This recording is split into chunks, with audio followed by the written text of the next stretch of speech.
driving to Gifhorn for a meeting with Kumbirai. Really, really interesting from DeutschConnect. Hi, hallo. Freut mich. Freut mich auch. Aha, wow, look at all this tech. Hello. I'm Kumbirai. Hello.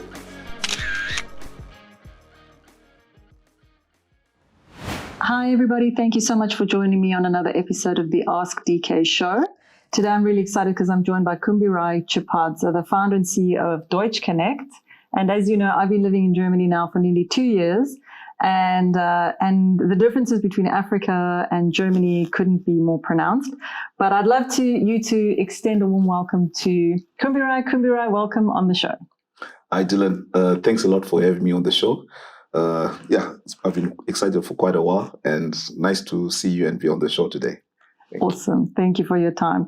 So, Kumbirai, I know a lot about you, but maybe you just want to introduce yourself to our audiences. Tell us a little bit about you and where you come from and how you ended up here. Yeah, well, Kumbirai Chipadza, born and bred in a small mining town called Rishavane in Zimbabwe. I'm 40 years this year, so life is just beginning. I'm a father of two, married. My wife also turned 40 recently, so we are getting to middle age. And yeah, like you said, I'm the founder and CEO of DeutschConnect, which is a company based in Germany that links African and German entrepreneurs and people through what we call B2B matchmaking, market linkages, and talent acquisition. That sounds amazing. So what led you to start DeutschConnect? Okay. So I came to Germany in 2016 in very precarious situation whereby we came as refugees and asylum seekers, and we needed to start our whole lives from zero. So back in Zimbabwe, I was also an entrepreneur. So when I came, a lot of my friends back home were like, "You're in Germany?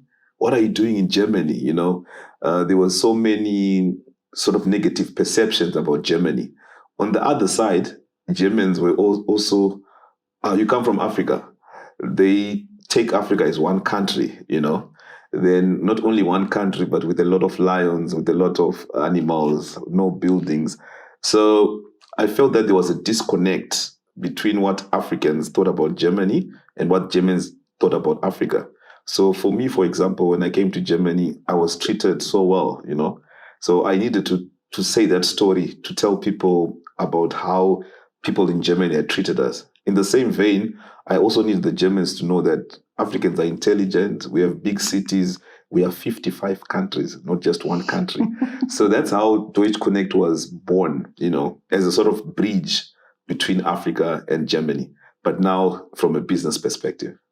So you help entrepreneurs connect with funding, corporations, programs here, entrepreneurs and startups based in Southern Africa. I could say Africa as a whole, because when I started in Germany, I volunteered for an organization called AfroLink out of Berlin, but the founder and my mentor, Moses Akwa, is from Ghana. So the first startups, entrepreneurs I used to deal with from Africa were actually from West Africa more. So I have a strong network there. Then, because I come from Zimbabwe and I started in South Africa, I also have a soft spot for Southern Africa as well. So yes, so we connect. Typically, you are an entrepreneur, or let's say you're a business in Africa, and then you make chili sauce in Bloemfontein in South Africa. Then you want to scale your business to the European market. We are your go-to guy. So you would send us your samples. We'll take your samples to retailers in Germany, then also tell you in terms of the paperwork that's needed, the certifications that's needed. We work with Fair Trade Africa. We work with Fair Trade Germany. So actually, if you are producing in Africa and your foodstuffs that you want to bring into the German market, in this town where we are in Gifhorn, we are allowed to bring in fair trade products into Gifhorn city. So vice versa, if you're a German company, let's say you sell machinery, mining machinery or agriculture machinery, you want to go into Africa, we do due diligence for you. we find you the right local partners in Africa because we know the culture, we know the way of doing things in both ecosystems. And lastly, under the talent acquisition, we are teaching the German language to young people in Africa who want to come to Germany as au pairs, social year volunteers, and apprenticeships.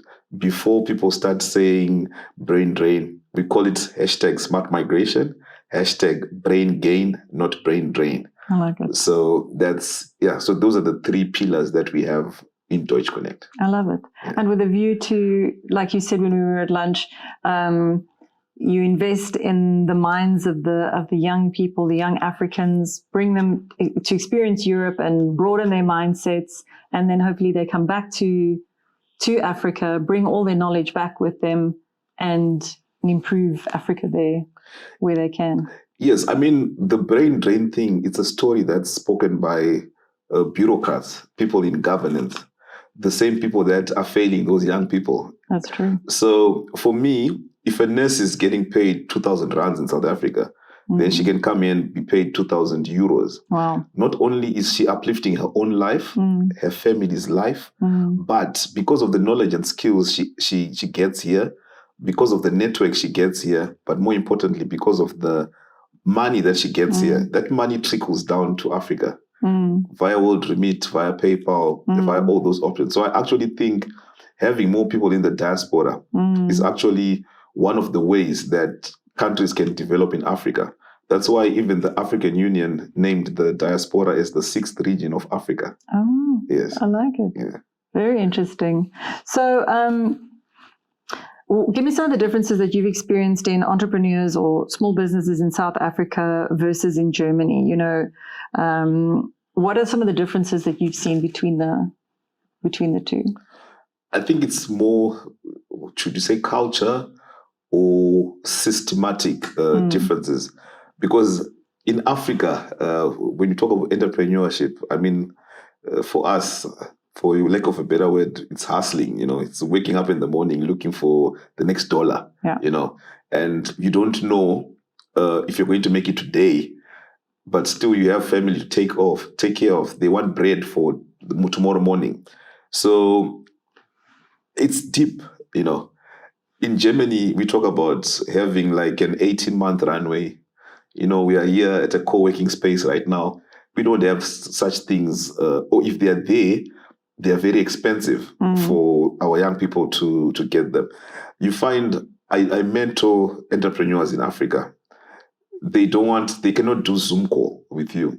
They would rather talk to you on WhatsApp because it's cheaper for them from connectivity sense. Here, we use Slack, we use Zoom, you know, so all these differences are there. But the one thing that I appreciate is that the hunger is still the same. So if you go back 2 years ago when COVID started, that's when people began to realize that, wow, we have such amazing young talent in Africa because people couldn't travel. So solutions had to be local solutions. So think of all the solutions that came out of Africa through resilience, through young people having to do things for themselves. So for me, I think that cultural difference whereby it's systematic, that the haves and the have-nots, whereby young people in Europe, the rest of the first world countries, they have things more on a silver platter. In Africa, to be an entrepreneur is to be a soldier. You know, it's tough work. No, absolutely. It's not for the faint-hearted, yeah. There's limited access to funding, limited access to resource. You were talking about some of the cultural problems with being an entrepreneur. And like you said, you have to feed your family and you have to feed your auntie. And this one needs, you know, and I think the constraints to being an entrepreneur out of Africa, you only really the tough and the really strong-minded can do it.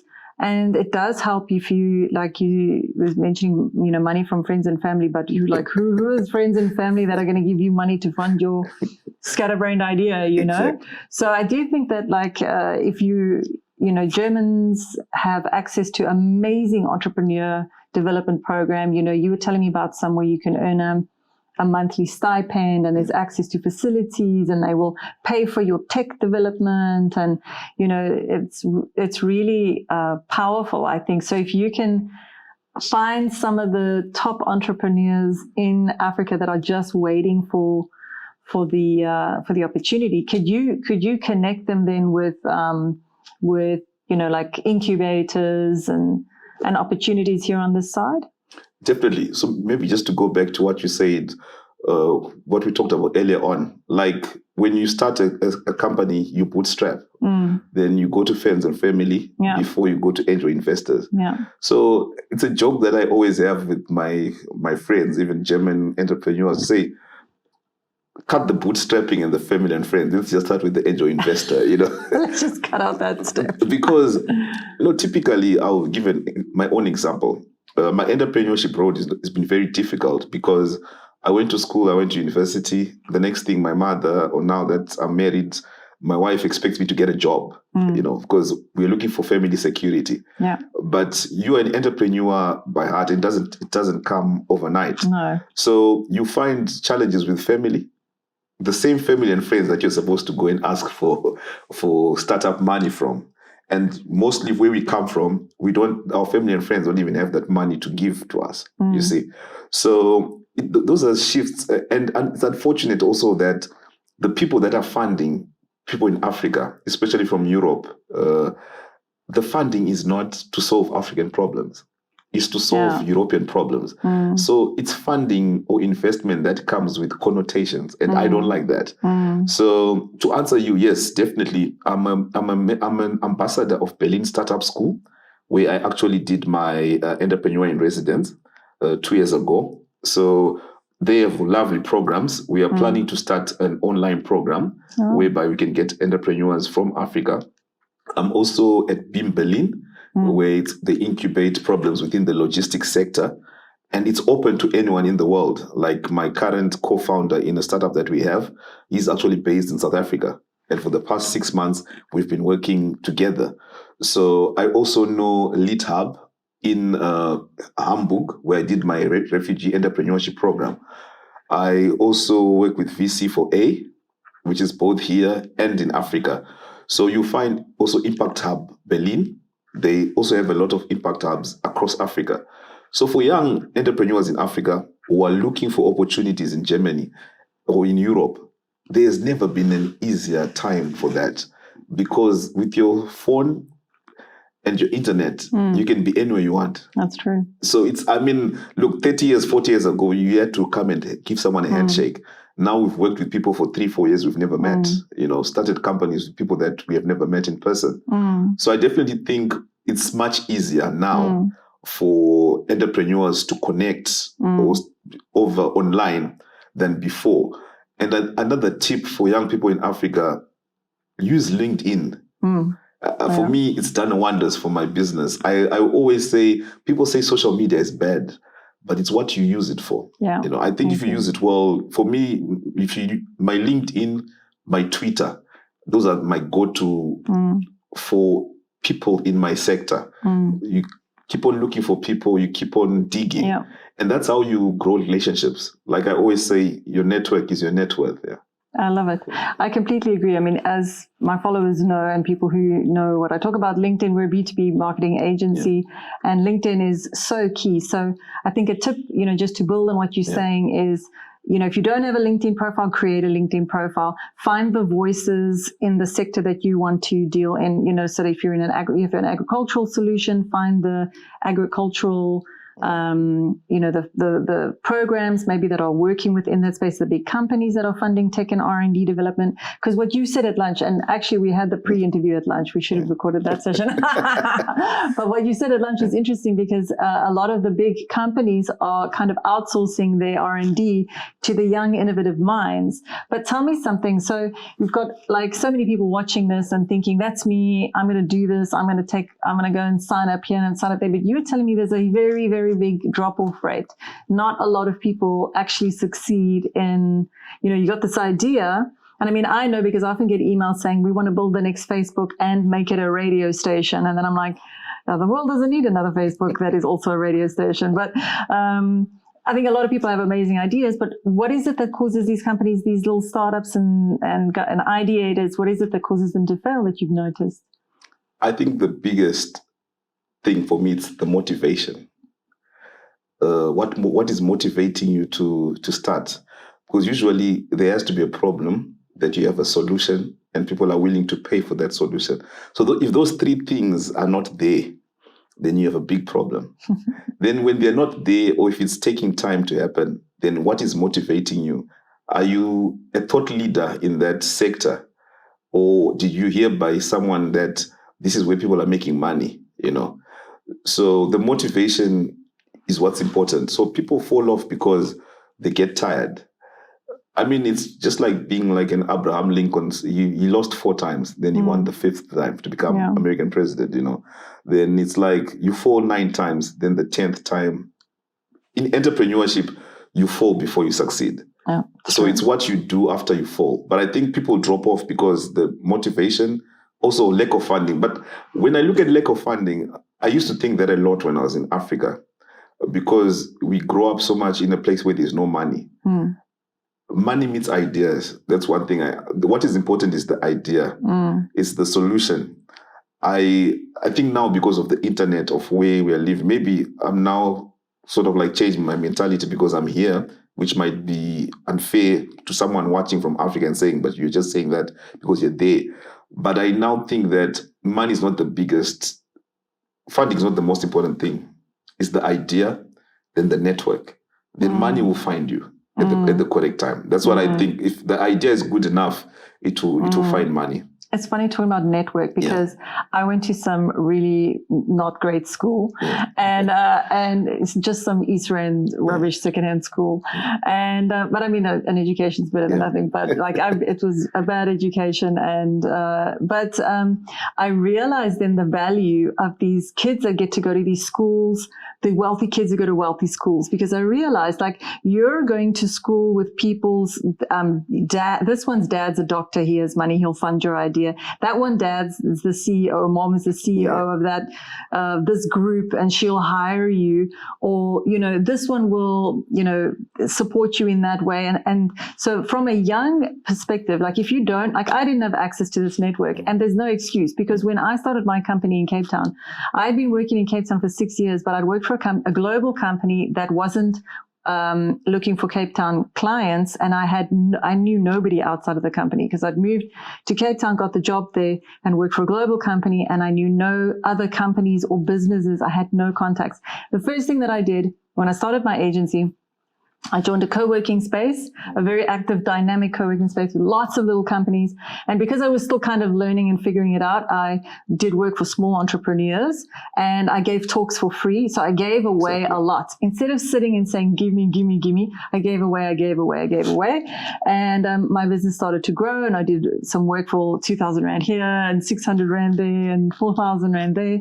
And that's how I grew my networks to the point where 6 years later, I've been in business now for 12 years, but 6 years later, I clearly recall driving down Woodstock Street and saying, I've worked with that company, I've been to that company, I know the guy at that company, I know somebody there, and I had a network. But exactly, if you don't have a network, like you said, get on LinkedIn, find the voices, connect with them, comment on their stuff, read their stuff, become educated. I had an intern reach out to me. Yeah. She's an older intern. She's in her 30s and she wants to do digital marketing. I said, look, before I get you started in digital marketing, I want to see how hungry you are. Yeah. And I gave her this long shopping list. I said, watch every video I've ever made on my DK channel, the Digital Marketing Academy channel, the Shift One channel. Then read every page on my website and every blog we've ever written. And then tell me how, if I give you a client who is a B2B client and wants to grow their business, how will you do that? When you can answer that question, I'll hire you as an intern. And I don't think a lot of people want to do the work. They want to be spoon-fed, or maybe life was easy, or maybe life was so hard that they don't have the drive, but somewhere along the line you need that drive. And I think as parents, that's my big drive, is to not pamper my children so much, give them what I didn't have to the point where they don't have drive. But I think, that hunger. That's powerful, what you've just said. Very, very powerful. I think if I was that intern now, you can just use ChatGPT. Just going to ChatGPT, call me tomorrow, I got the answer. But on a serious note though, what you're saying is very powerful. So I think earlier on I talked to you about, I volunteered for Afrolink. So the entrepreneurs I mentor, I always say, volunteering is for free. Yes. And there's even if you go to the biggest company, you say you want to volunteer, there's no one who's going to refuse you to volunteer. So this is really 2017. I'm in Germany. I'm a refugee. I'm just doing the German language. I've got nothing to do, lots of time. I started looking for a job, but it was difficult. I didn't have the language. So I started looking at African startups, Then I Googled this Afrolink, Berlin. Then I called them. One thing, you don't need to be shy. You can't be shy in this field. You need to be hungry. Yeah, don't be scared of embarrassment. So I tell you, maybe I've sent more than thousands of emails to people, and maybe only at 20th they've replied me. But that's life, So Afrolink, they gave me an opportunity because I volunteered. But they gave me a network I would never have got, because we used to organize the Afrolink conference, which was being organized, partnered with the German government, with big German companies, So I got to speak to people in government, people from the GIZ, entrepreneurs from Africa, from ambassadors. But if I had applied for a job, I was never going to get a job there. But because I volunteered. So you need to start somewhere. So a lot of our young people, they want to get paid early. Sometimes you have to work, do the hard miles, 2-3 years without getting anything. So I'm very much someone who believes in volunteering. I preach it because exactly when I started my business, there were long periods of time when I actually had nothing to do.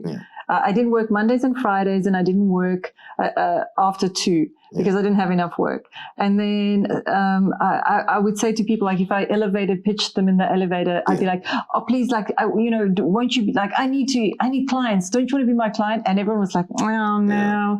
And one of my friends, he gave me some really good advice. And he actually said to me, go and work for free for other companies, go and find NGOs, do their marketing. Anyone who needs it for free, be busy. Exactly. Because when you're busy, and there's this energy that comes from being busy that attracts people to you, and there's this negative energy, like an energy vampire, that comes from like seeking and needing, that repels people. And so exactly to your point, that's exactly what I did. I started like doing free work and making free things. And before I knew it, I was full. And I was busy like turning work away. So I completely, and also there's a principle, I believe, in generosity and giving, that it comes back to you. Like I talk about Afrolink. So when COVID happened, we were one of the first people to organize one of the first online events, because our Afrolink conference was always a conference where young people from Africa come to Germany, maybe 20 entrepreneurs, dignitaries, big event. So that's when all of a sudden, in the last 2 months, the world was closed. So it was a problem, but it was also an opportunity. We could now get global people to speak because they were speaking from their own houses. So I did, my favorite person I follow is Fusi Tembakwayo. So I did the unbelievable. I just contacted him. He was like, bro, people pay me for this. But okay, I'm doing it for free. No way. He did it for free for Fusi Tembakwayo, and it was like awesome, Well done. It was like, now I can tweet, he can retweet. I've never met him, but this is someone who's got like millions of people who follow him. But you need to have that hunger as an entrepreneur. You need to have that single determinedness, that single stubbornness to keep going, even when things seem closed. Because the moment you stop, everything stops as well. But what you're talking about is so determination, which is this like, I call it like bull-mindedness, like you're just too stubborn to quit. But also there's gumption, which is like this energy to make it happen, even if people like turn you down and embarrass you and like laugh at you. And so, I mean, like when I started life, I had very little gumption. Like my very first job, my mom had to call around and get me the job. I was like, oh, I just don't know what to do, Mom. And she was like, oh, no. So I don't think she had much hope for me. So, but that's, I think, what we want to point out as well is it's a journey. So if you're sitting, looking and judging yourself and, beating yourself up, do not, because I often use the analogy of a dairy cow. When I left corporate, I'd been working in corporate my whole life, and I was kicked out of corporate. They retrenched me, those mofos. but they did me a favor because I didn't have the gumption to start my own agency. And so, but I was used to being told what to do and go here and do this and follow the herd of cows and here you eat and now you sleep and there you. And so when I became an entrepreneur, I felt like they'd taken this dairy cow and stuck me in the middle of the grass of the Kruger National Park, and there were just like wild animals around me. I was terrified, and I literally like the first little while, I couldn't even take a step. I just knew there were predators all around me. But after a while, I became braver and stronger. I mean, the first client that didn't want to pay me, I actually just wanted to shut my business. I was like, I'm out of here. I just can't. It's too hard. But then, like, you become stronger, and I've become like a longhorn steer. You know, like I can now take on a grizzly bear. I can take on a mountain lion. So I think it's a journey of growing. But entrepreneurs are a special breed of people, I think, because they are often ideators. And that's what I like about clever VCs. Don't separate the ideator from their idea. You know, I feel like sometimes in South Africa, they take too much percentage from the entrepreneur, so that by, you know, series like the third round of fundraising, they basically don't even own their idea and their company anymore. And you've separated the idea from the power hub, which is the entrepreneur. But okay, so tell me, what are German companies looking for from African businesses? What is the main thing that you find that? I mean, obviously, Germans are looking for people in tech. That's number one, that's led by India, obviously. But I have partners called Kodelin out in Nigeria, where they have a lot of young tech talent that they are also getting jobs online across the world. Actually, I think it's not so much what Germans are looking for. What is important is what are you good at? I was going to give you an idea that is now starting to grow, whereby they're entrepreneurs and they're tech developers. So a lot of universities in Germany, a lot of incubators, a lot of most of these startup houses, what they're doing events whereby, because usually the tech guy is not the idea guy. Yeah, that's true. Yes. So what I also think what people need to do, especially from Africa, you have idea, find a German tech guy. So your idea works towards the African market where you are, your solution, but you need the tech from the German guy to scale up your business. There are a lot of people in tech in Germany who are doing nothing because it's so saturated, you can't really do new things. But that same tech, if taken to Africa, becomes something that scales like from... It's unfortunate that in Africa you find whereas a startup in Germany might need 200,000. If that same startup was in Africa, they would need 20,000 to scale up. So I think these are some of the economies of scale that also help African startups.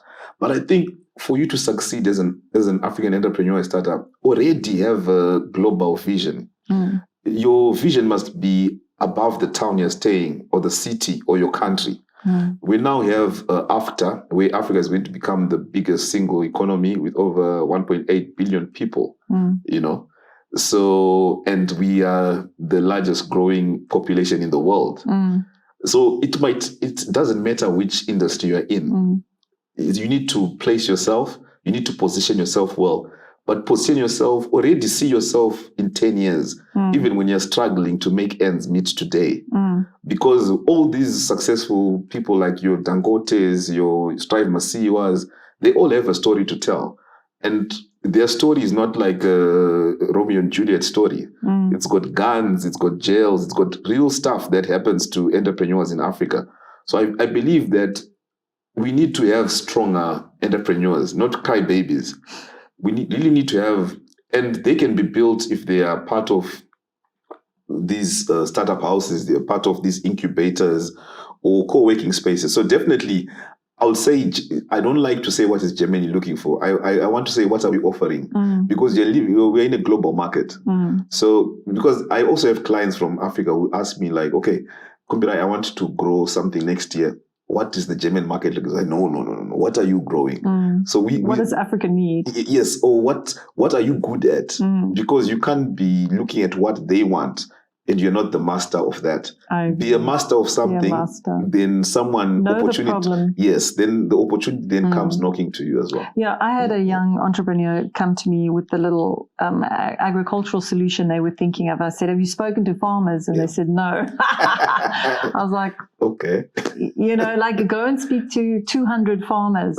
And speak to the people who work with the farmer, and speak to the guys who provide the seed, and this one who provides the fertilizer, and speak to the guys who provide the tractors, and really understand the problem, and then come back with the solution. We have too many Thomas Edisons, Albert Einsteins. We have great ideas, but people are building great products for non-existent clients. So the most important person in the value chain is the client. Yeah. Whatever you're trying to build, that's why they say validate, and continue to validate, because your solution has to be something that a client is willing to pay for. Yeah. Not even something that they say, yes, it's nice. They'll say, your friends will say, "Oh, no, sure, I'll buy that thing." And then you're like, "Here it is." Oh, not this month. Exactly. So that's the problem that we're having. People have great ideas, great products, but if the product is not tailor-made for the client, then it's just going to be a failure. And that's one other thing that where a lot of people fail. That's why you see now people are saying, fail fast.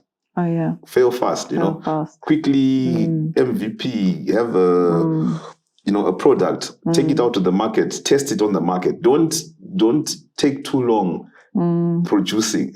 I know. I had a friend who was exactly in that situation. Yeah. He was building this really cool thing, and he was taking a year, and then it was 2 years of still building it. No, he's still refining. He's 3D printing this thing. He's 3D printing that thing. And I was like, no, like, I don't even know who your market is. Are you selling this to the poor people or to the rich people? Which one needs it? Because the poor people can't afford it, and the rich people, I don't know if they want this thing. Like, what are you doing?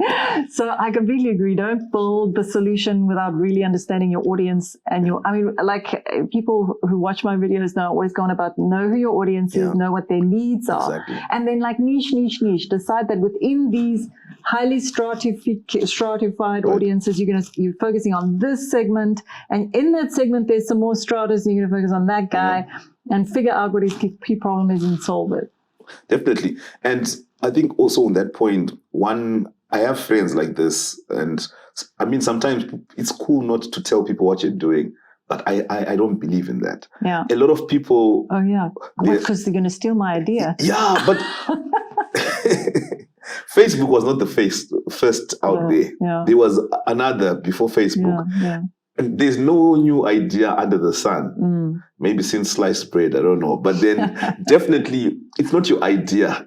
It's as long as it's in your head or in your house, it's always going to be dead, So I find a lot of people, they always say, I don't want, people have all these booklets, all these big business plans. And they just end up as business plans. Yeah. We're in 2023, you don't need a business plan. People are using Canvas, lean Canvas. So I feel like people spend so much time bigging up themselves, like, I've got this big idea, when other people are already going with those ideas and doing things. But I've been reading this amazing book called I'm Surrounded by Idiots, which I highly recommend everybody in the whole world should read. And there are certain personality types that are, like my personality types is big on ideas. And it's luckily, thank God, I have a little bit of execution. Like I've taught myself to make it happen. And I think we have a lot of people who out there whose personality type is to ideate and to dream and to produce huge documents, but there's a fear in execution, because in executing, people can judge you. Also, they may not know how to execute. So then sometimes you might want to partner with someone who's strong in execution and low in ideation. So the two of you come together and you produce the ideas and they make the doing, kind of like the Stephen Wozniak Apple combination, like he's the visionary and, Wozniak made it happen. So know yourself, know thyself, and understand your weaknesses and work on your weaknesses. So that's why I like these personality tests. I can't, I've done the Gallup test on myself. There's the Myers-Briggs test. There's the discs, the colors tests as well, because each one of these tests tells you a little bit about yourself, and then you can know, okay, I'm not strong, I need to partner with this, or manage it. Yeah. I know I'm highly distracted, manage it, switch off phone, switch off this, switch off email if I have to work on something and put my head down. Definitely. I mean, that's why we are now living in a phase of co-founders. You might be diverse characters that could not stay together in a house, but you can build something big together. Yeah. Because my strength is your weakness, your strength is my weakness. Yeah. So it's all about building something together by using all our strengths combined. Yeah. So definitely, I mean, for me, I admire the job that you're doing, building up African startups with digital marketing and all that, because I believe it's the right time. I read a lot. So my favorite book is Shoe Dog. I love Shoe Dog.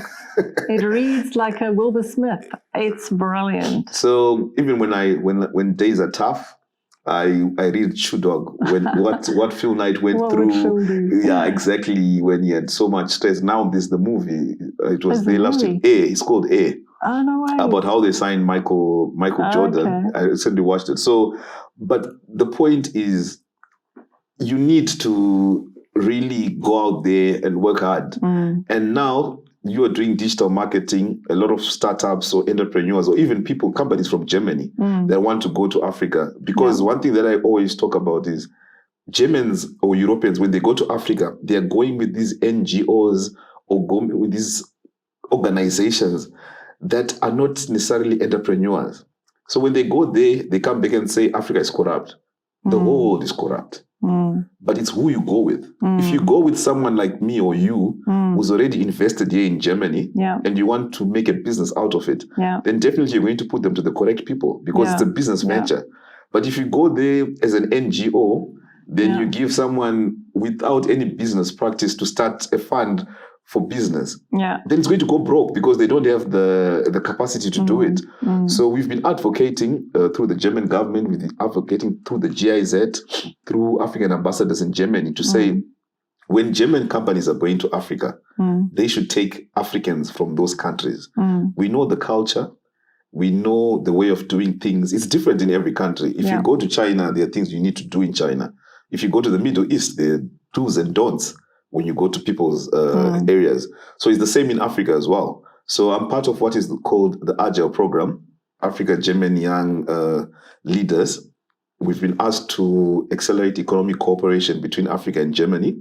And that's one of our mandates whereby we want to push German companies, German government, to have people like yourselves, organizations, companies, Africa-based, but in Germany. Because it's a win-win for everyone. And we also want a relationship with Germany that's at eye level. Not the one is superior, the other is below. We need to look at it as eye level, as entrepreneurs, as people. Because we need businesses that are sustainable for our people as well. We look at the way mining has been done in Africa. People in Africa are not benefiting. But that's where all the raw materials are coming. So I think it's the best time to young Africans who are watching, entrepreneurs. We are here, find us on LinkedIn. It's easy to connect each other, but the motivation has to be there. And you should also know that you're in a global market. So you need to have a global product. You can't just want to, from straight from kindergarten, to go to the big stage. You also need to work hard before you get to a certain point. And that's the one blessing that I can say thank you to COVID for, because suddenly we became global. Exactly. The whole world just became global. Somebody sitting here next to me could be working for a company based over there and makes absolutely no difference where you are. I could relocate to Germany and still manage my business from Germany and all my clients, whereas before I had to be on the plane all the time. It had to be face to face and that. So I agree with you. I think I think people do need to think globally and not be limited by small thinking. But I think that I always say your business is as big as you are. So reading, educating yourself, get out there, broaden your mind, expose yourself to other things. But the main thing that I think the term is an autodidact. self-educate because I had this crappy education. I went out, I forced myself to do an MBA to prove to myself that I wasn't as dumb as my teachers thought. Turns out it was all them. And I did an MBA. But the main thing is that I've always forced myself to read the hard books because no one can control your education. Only you can control your education. Only you can control your trajectory. And, and make it happen. No one's going to make it happen for you. I think that's the main thing that I've learned is that in the beginning, I was like, I just met this person and I met Kumbirai and Kumbirai is going to open all the doors for me. I just have to sit back and he's going to make it happen. But it isn't. It isn't. You have to make that happen. You have to make everything happen for yourself. So, Kumbirai, you've been amazing. Is there any final closing words that you wanted to say to the audience?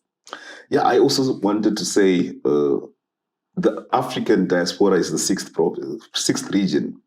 So I believe that as African entrepreneurs, whether in Africa or wherever, look for diaspora people because they have the knowledge, skills, they have the network, and they have the investment, they've got the money. But more importantly, they understand where you're coming from and what you're trying to build.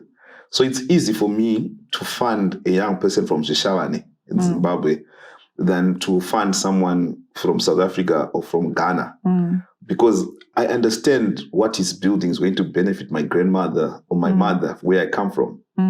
So for me, I think that is very important for young entrepreneurs to, whichever small town you come from, look for people from that town who are global citizens. The motivation to help or to invest in you is already there because they already invested because they come from there. Then vice versa, I'm also a preacher in terms of people in the diaspora.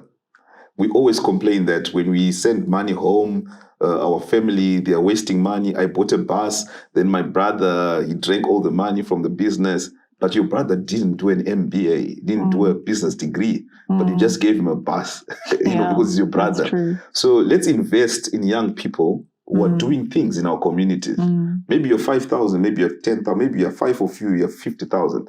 There's a young man young lady in your own hometown who you can actually scale their business or partner with to do greater things. And this is also going to benefit your own community. Because I am not a big fan of all this funding from elsewhere because it always comes with connotations. So I believe that, you look at countries like Nigeria, Ghana, even Gambia, some of their biggest earnings for their countries are coming from diaspora funding, money that's being remitted back home. The German government right now has got a program called the We Do Project, whereby if I'm here, I have 1,500. My brother in Zimbabwe is 1,500. That's 3,000. The German government will give us another 3,000 to make it 6,000 for business. And they've realized that that's the way you can even help people in Africa not to come here illegally, or not illegally, but in an irregular manner rather. So I believe that if the diaspora, with the South African diaspora, Zimbabwean diaspora, whichever country, if people get together, they can be able to invest in their startups or entrepreneurs back home. So yeah, for me, those would be my parting words to say, look, there's never been a greater time to be an entrepreneur. Things are happening. Look at what Chat AI is doing. A lot of people are not going to have jobs. Even if you're supposed to do a business plan right now, you go to Chat AI, you talk about in 10 minutes, you have that. So we need, as much as some of the technology is scary, but let's embrace it and let's use it for good. At the moment, it's still our friends.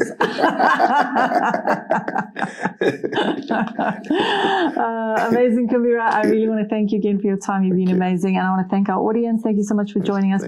I'm going to try. I've made a long list of of the different companies and connections, and I'll get the links from Kumbirai and we'll put it in the description below. But thank you for joining us, and go ahead and message me any other topics or people you want me to interview. And it was wonderful to meet you and spend this time with you, Kumbirai. Thank you so much. Thank you. Thank you. Thank you.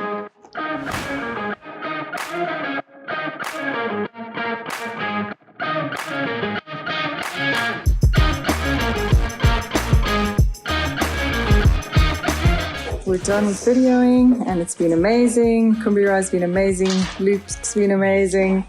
And I'm headed back home.